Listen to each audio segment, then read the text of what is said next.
Hello everyone, welcome back to Ansarkari. So we are taking up next set of 40 questions from 2015 CSAT paper. So let's start. First we have the passages. So according to this passage, question number 41, it states the most logical corollary. So I believe it should be poverty and climate impacts reinforce each other, and therefore we have to reimagine our food systems. Option B.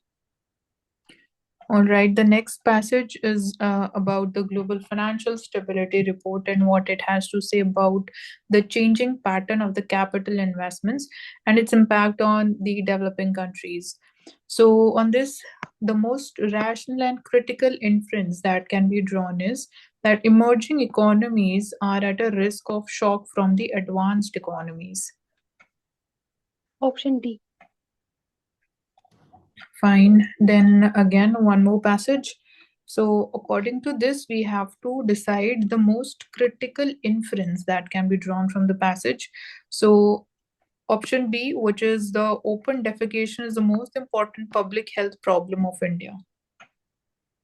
Option C. Okay, fine. 48. Oh, I was thinking, but again, this passage is directly, it is not talking about the human capital. So that's why I went with option B.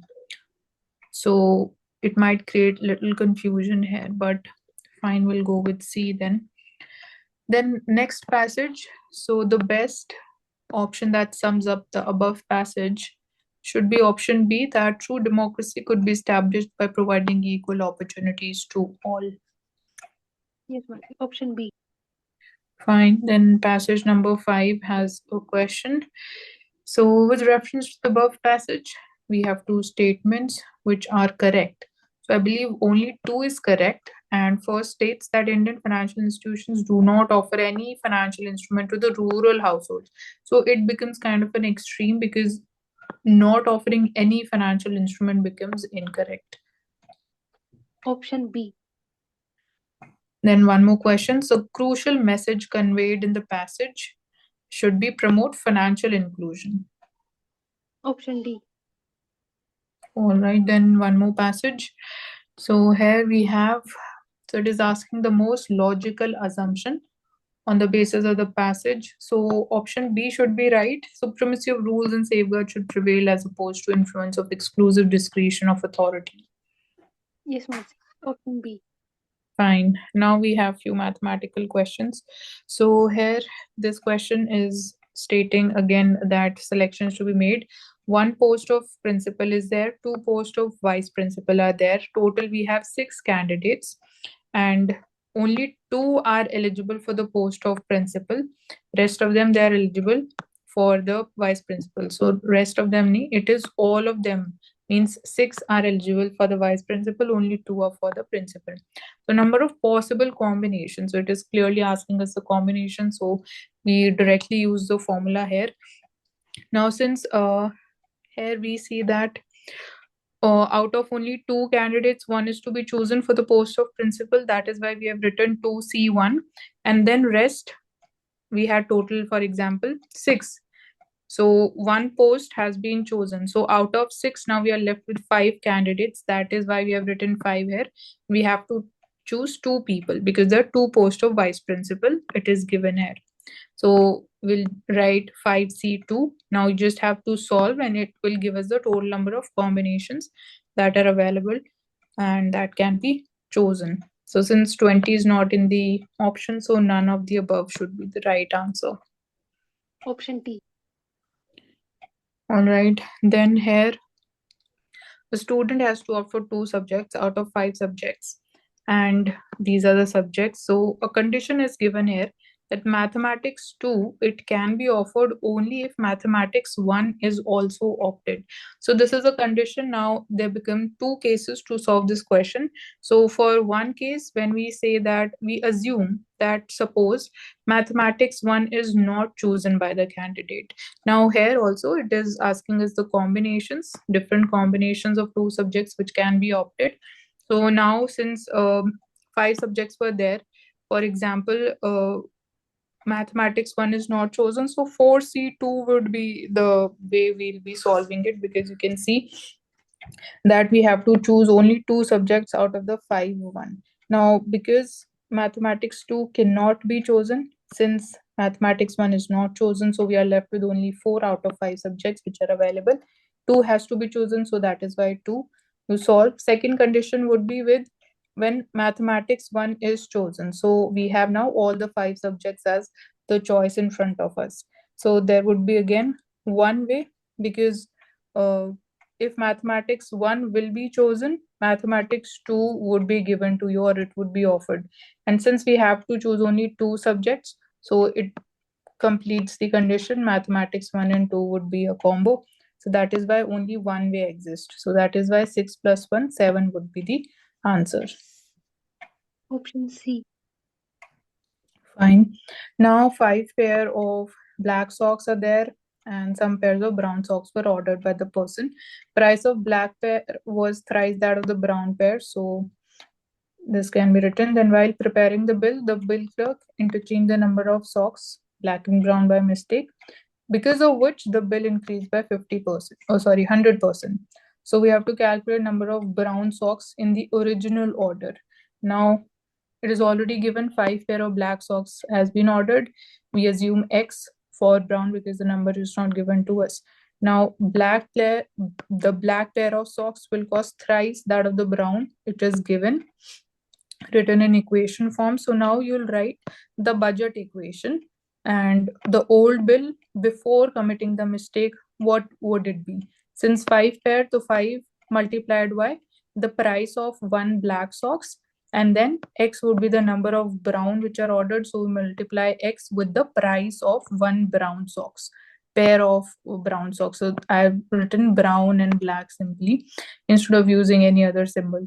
So you'll solve this, and then in this equation, instead of 5 black here, you'll use this equation also. So you'll replace black with 3 brown. So 5 into 3 becomes 15 brown plus X brown. So this is one equation that we get here. Now new bill after the mistake is committed, since it is given, it increases by 100%. Or you can also say that it becomes twice or becomes double of the original bill. That is the right bill. So again, we'll write the equation because it is given that it is interchanged, the number of socks. So we have interchanged it here. Now 5 becomes for brown and X becomes for the black. You solve it and you have 2 equations. Now you further solve it. You get the value of X, that is the number of brown paired socks, is 25. Option D. Fine. Now we have another mathematical question. Number of persons who read magazine X only. It means it is talking about area A. This we have assumed is thrice the number of persons who read magazine Y. So we have written this in this form of equation. Similarly, number of persons who read magazine Y only, that is area C, is thrice the number of persons who read magazine X. So persons who read magazine X would be A plus B. This entire area is representing that section. So we have to choose that these out of these 2 conclusions, which one is correct. So 2 equations we have written on the basis of the information. Now you have to just solve it, and you can also solve it in the manner that first you read the option and then try to see that if we are getting that kind of result in the form of equation here or not.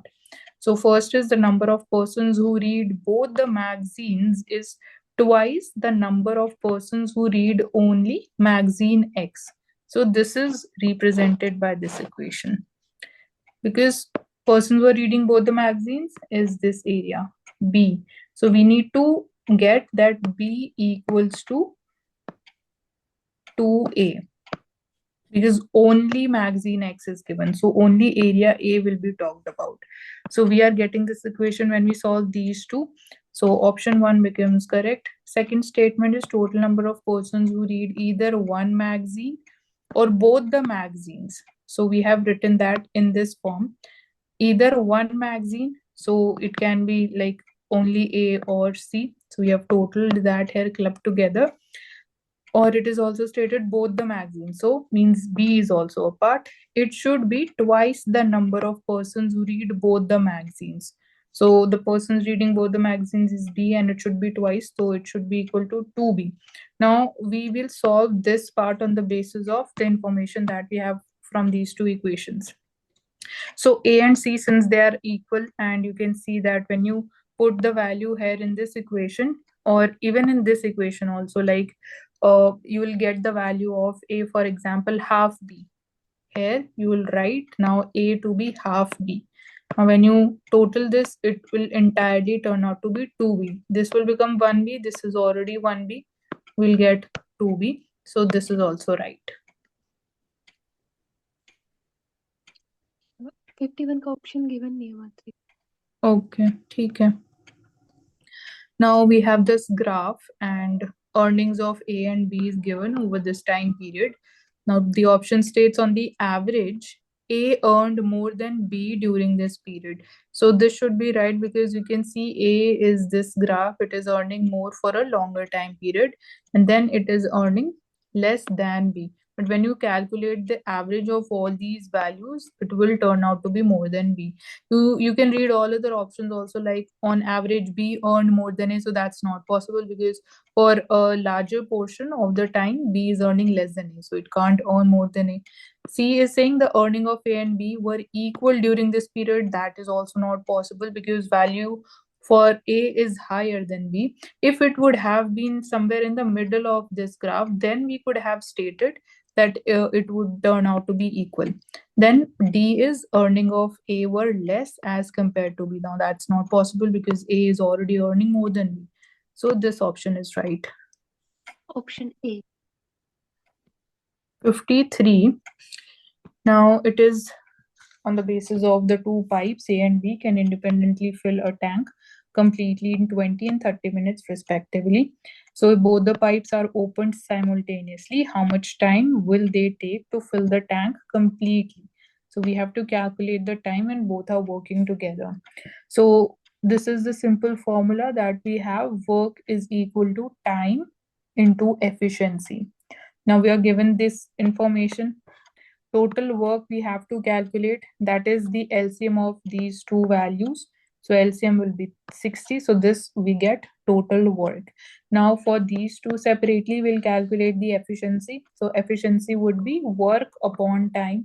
We have total work, the value, and time is already given to us. So we'll divide, put the values in formula. Efficiency of A is higher than B because A is taking less time than the pipe B. Now together we have to calculate how much time will it take. So we have already the total work. So total work divided by total efficiency. So it would be 3 plus 2, which is 5 here. Now 60 divided by 5, it will take 12 minutes. So option B should be the right answer. Yes, Mansi. Option B. Okay. Now each of the 6 different faces of a cube has been coated with the different colors which are there. These are the statements given. Now you can put these value on this cube, you can draw, and so that it becomes more simplified. So according to me, it is asking like the color opposite to O color. So O is on this face, so opposite would be B. Option A. Fine. Now here Option C. 40, 54 का option C. 54. हाँ जी, C है option G. Okay, ठीक है. तो इसमें we have to see कि हम कौन से मैनर में, कौन से डायरेक्शन में यहाँ पे वो लिख रहे हैं कलर्स की वैल्यूज, उससे it will be determined. Now we have to see कि इसमें क्या एक प्रॉपर मेथड होता है, because I just simply put the values जो यहाँ पे इंफॉर्मेशन हमें दे रखी है. अब वो डायरेक्शन का हमें देखना पड़ेगा. फिर एडजेसेंट, क्योंकि यहाँ पे लिखा हुआ है सारे एडजेसेंट है. आप राइट साइड बना रहे हो, लेफ्ट साइड बना रहे हो, उसके बेसिस पे आपको राइट आंसर आएगा. फिर statement some men are great, some men are wise, दो कंक्लूजन है, तो इनमें से कोई भी ठीक नहीं हो सकता है. तो आप इस इंफॉर्मेशन को ऐसे वेन डायग्राम में रिप्रेजेंट कर सकते हो. मेन कुछ वाइज हैं, कुछ ग्रेट हैं. तो मेन आर ईदर ग्रेट और वाइज, ये भी नहीं हम बोल सकते हैं, क्योंकि ये वाला सेक्शन जो है वो रिप्रेजेंट कर रहा है कि कोई और कैटेगरी भी एग्जिस्ट करती है। दूसरा conclusion, some men are neither great nor wise, बोल सकते हैं बट खाली इस इंफॉर्मेशन के बेसिस पे हम उसको डेफिनेटली और शॉर्ट शॉर्ट नहीं बोल सकते कि वो होगा ही होगा। सो इसलिए neither of the conclusion is valid, कोई भी Option D. वैलिड नहीं है। Yes. ठीक है। अगेन यहाँ पे भी ऐसे ही क्वेश्चन है, 3 स्टेटमेंट्स हैं। Some claim to have seen UFOs live, बाकी हेवनली बॉडीज पे एग्जिस्ट करती है, पॉसिबिलिटी है। Voyage to space is also established fact, हम जा सकते हैं स्पेस में। तो 4 ऑप्शंस हैं, इसमें से कौन सा ज्यादा अप्रोप्रिएट है? तो according to me it should be B, UFOs are sent from other heavenly bodies. या फिर बी होगा या डी होगा, but I went with B. Option D. D? Yes, Mansi. ठीक है, nothing definite can be said about UFOs. Now यहाँ पे भी एक पैटर्न बेस्ड क्वेश्चन है, इसमें A B C multiplied by D E E D, ये हमें देगी ये value A B C A B C.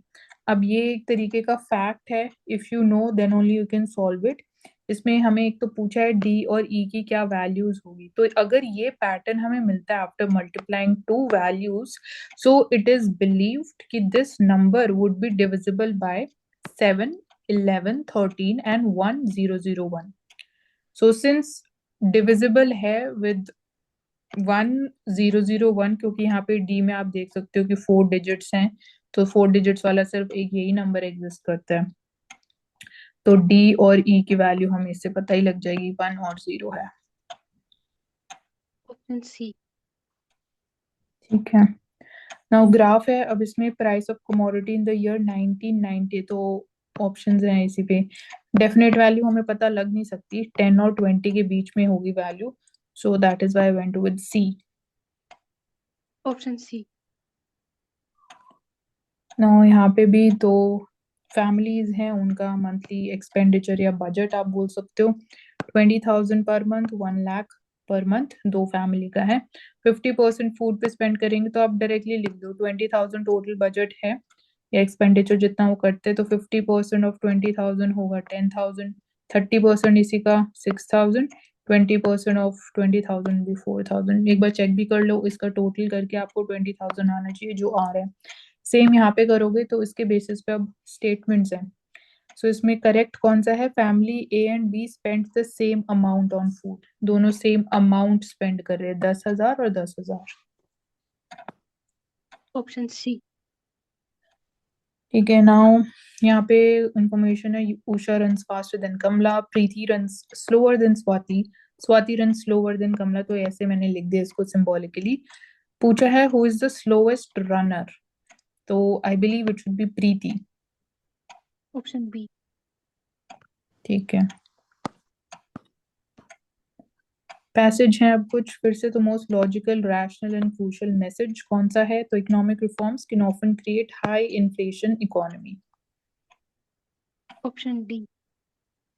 All right, another passage, so most convincing explanation कौन सी है?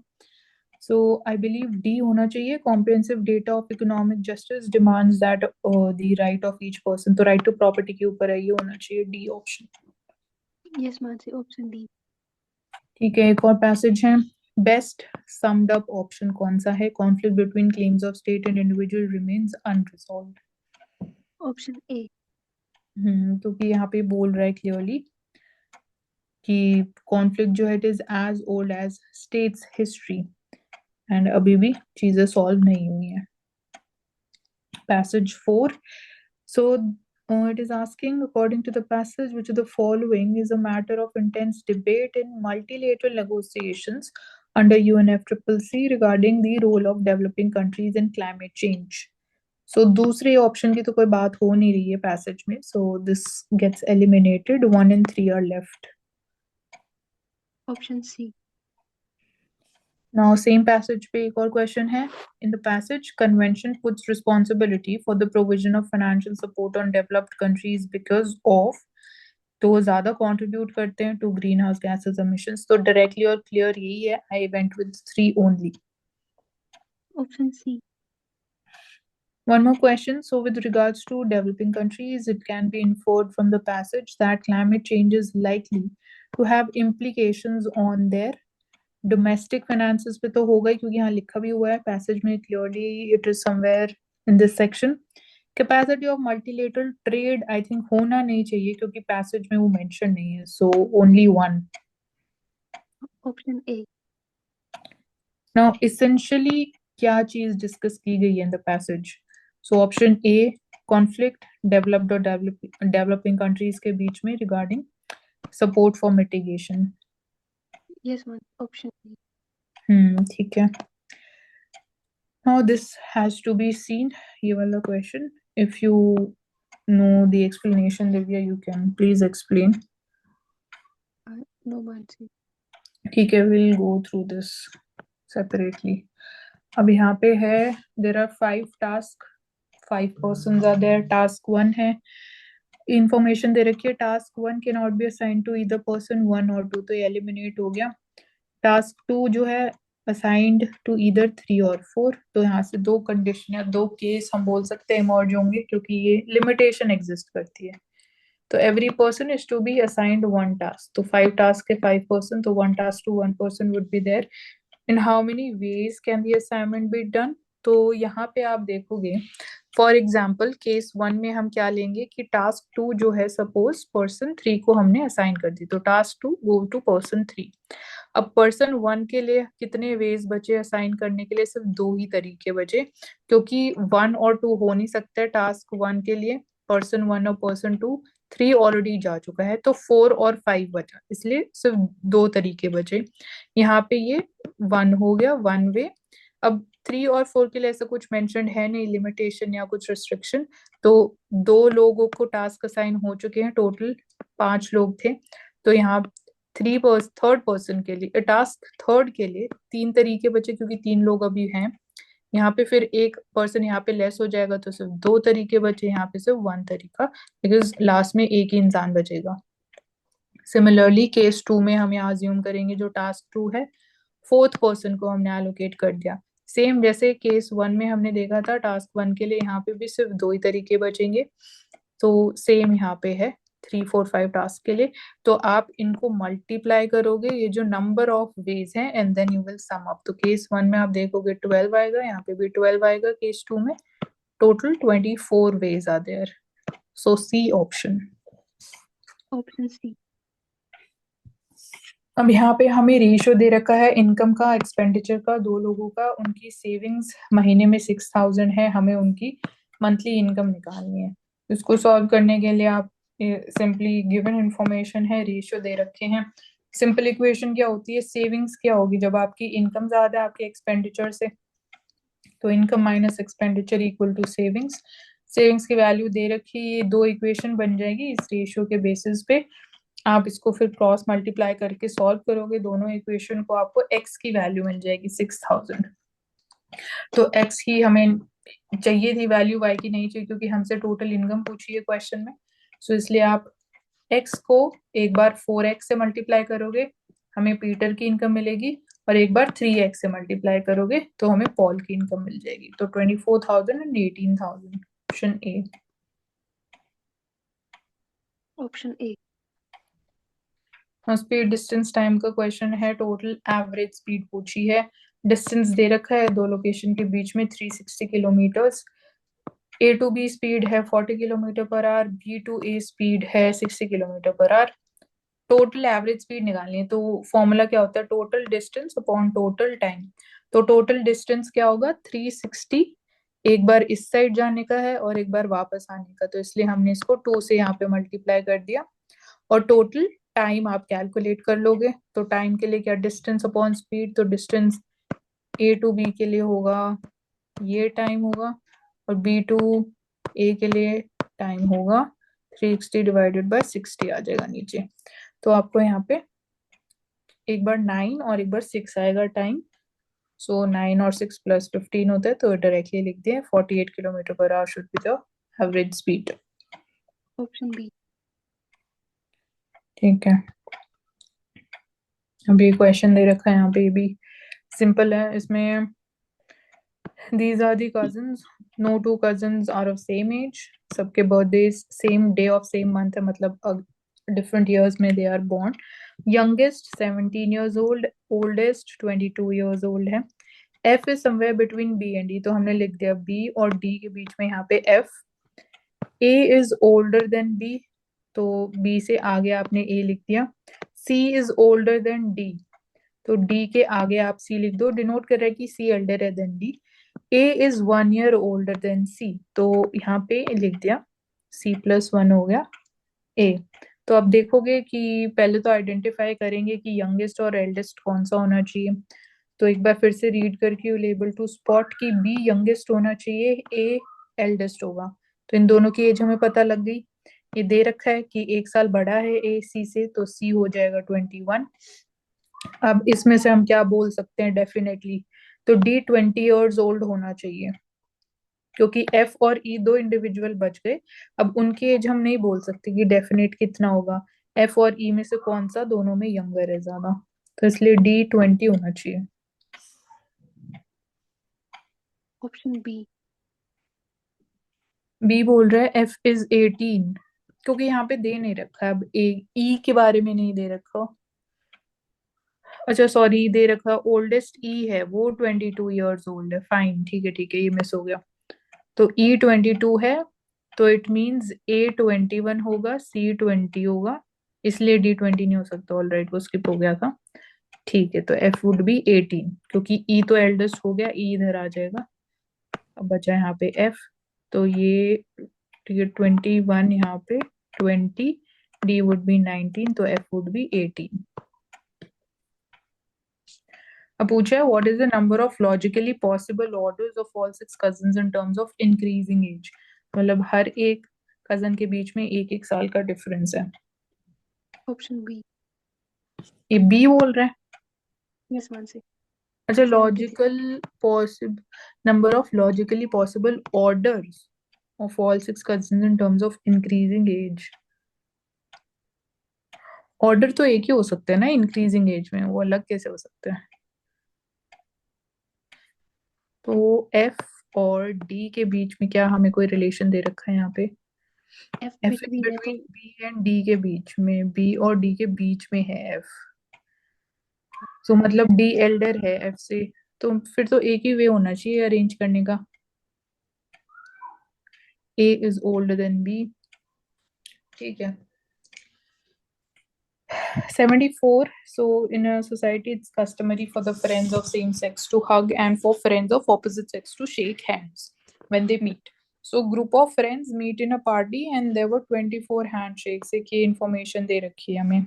तो 24 handshakes हैं, तो possible 24 के multiples आप पहले निकालोगे, तो 1 और 24, 2 और 12 हो जाएगा एक, 3 और 8 एंड 4 एंड 6. अब हमें निकालना है the following numbers indicate possible number of hugs.